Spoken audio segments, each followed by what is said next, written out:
வணக்கம். நான் உங்க doctor Shanthi Krishna Raghu from Ashwin homeo clinic. எல்லாருக்குமே ரொம்ப ஸ்கின் க்ளோவா, அழகா, ஃபேரா, சுருக்கங்கள்லாம் இல்லாம விரிங்கிள்ஸ் ஃப்ரீயா, இளமையா இருக்கணும்னு ஆசையா இருக்கும் இல்லையா? என்னைக்குமே இளமையா இருக்கிறதுக்கு உங்க ஸ்கின்னுக்கு தேவையான கொலாஜன் நிறைய உள்ள உணவுகளை நீங்க எடுத்துக்கோங்க. அந்த உணவுகள் என்ன அப்படின்னு பார்த்தோம்னா, மாமிசத்துல மீன் நிறைய சாப்பிடுங்க. அதுல நல்ல ரிச் சோர்ஸ் ஆஃப் கொலாஜன் இருக்கு. அது மாதிரி சிக்கன், காடை இந்த மாதிரியான உணவுகளை நீங்க ரொம்ப ஃப்ரை பண்ணாம எடுத்துக்கோங்க. அது மாதிரி கீரை நிறைய சாப்பிடுங்க. எல்லா வகையான கீரையிலையும் நமக்கு கொலாஜன் இருக்கு. விட்டமின் சி அதிகமா இருக்கக்கூடிய ஆரஞ்சு பழங்கள் நிறைய எடுத்துக்கோங்க. உங்க ஸ்கின் ரொம்ப ஷைனிங்கா க்ளோவா இருக்கும். நெல்லிக்காய் நிறைய சாப்பிடுங்க. பம்கின் சீட்ஸ், ஃபிளாக்ஸ் சீட்ஸ் இந்த மாதிரி சீட்ஸ் நிறைய சாப்பிடுங்க.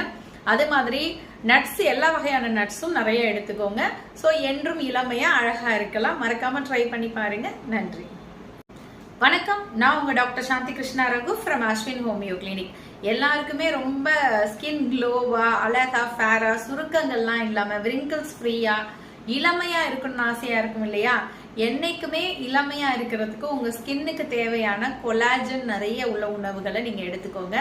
அந்த உணவுகள் என்ன அப்படின்னு பார்த்தோம்னா, மாமிசத்துல மீன் நிறைய சாப்பிடுங்க. அதுல நல்ல ரிச் சோர்ஸ் ஆஃப் கொலாஜன் இருக்கு. அது மாதிரி சிக்கன், காடை இந்த மாதிரியான உணவுகளை நீங்க ரொம்ப ஃப்ரை பண்ணாம எடுத்துக்கோங்க. அது மாதிரி கீரை நிறைய சாப்பிடுங்க. எல்லா வகையான கீரையிலையும் நமக்கு கொலாஜன் இருக்கு. விட்டமின் சி அதிகமா இருக்கக்கூடிய ஆரஞ்சு பழங்கள் நிறைய எடுத்துக்கோங்க. உங்க ஸ்கின் ரொம்ப ஷைனிங்கா க்ளோவா இருக்கும். நெல்லிக்காய் நிறைய சாப்பிடுங்க. பம்கின் சீட்ஸ், ஃபிளாக்ஸ் சீட்ஸ் இந்த மாதிரி சீட்ஸ் நிறைய சாப்பிடுங்க. அது மாதிரி நட்ஸ், எல்லா வகையான நட்ஸும் நிறைய எடுத்துக்கோங்க. ஸோ என்றும் இளமையா அழகா இருக்கலாம். மறக்காம ட்ரை பண்ணி பாருங்க. நன்றி.